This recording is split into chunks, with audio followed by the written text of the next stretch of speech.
The Ketu South coastline has for decades borne the brunt of severe tidal wave invasions, leaving destruction in their wake and forcing many residents to live in constant fear.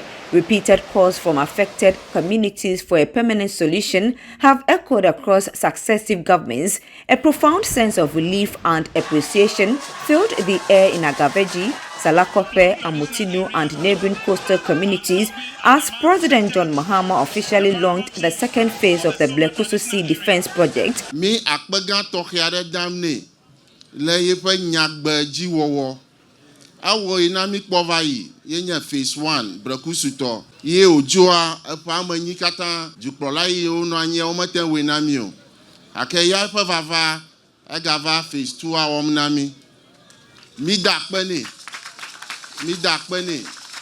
anya wi ke mi mangongro ga bakpo ye NDC haklora ha mi matotrogale yomo le gaya wonamika alaba wo kuata we nami. The Minister for Works, Housing and Water Resources, Mr. Kenneth Gilbert Ije, explained the steps involved in the project. The project will be undertaken over a 4-year period from 2025 to 2029, and it will be executed by Amandi Holding Limited under the supervision of the Ghana Hydrological Authority. The scope of works for Phase 2 includes construction of 37 groins along an 8-kilometer stretch of the coast, beach nourishment and dune restoration to reinforce the natural buffer against tidal waves, shoreline stabilization and erosion control infrastructure.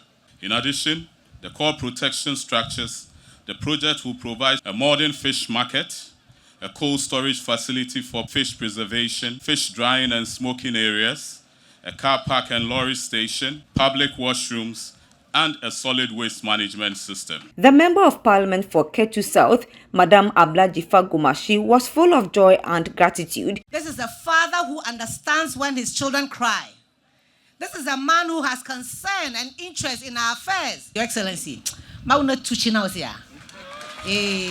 President Mahama said no more would the sea consume their land, adding that the community was now reclaiming what had been lost and rebuilding stronger.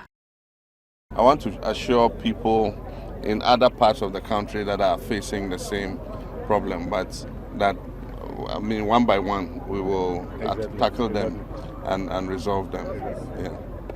We know the effects of climate change. The sea levels are rising. Exactly. And so they're able to reach, the sea is able to reach where it didn't reach before. Exactly. And it's part of Ghana's territory. Exactly. And I saw an oath to protect the territory of Ghana. So President Mahama also announced that funding has been secured through a grant from the Chinese government for the construction of the long-promised Akame market at Aflao. He assured residents that the project will begin soon as part of a broader effort to improve local infrastructure, boost economic activity, and enhance market conditions for traders in the Ketu South municipality.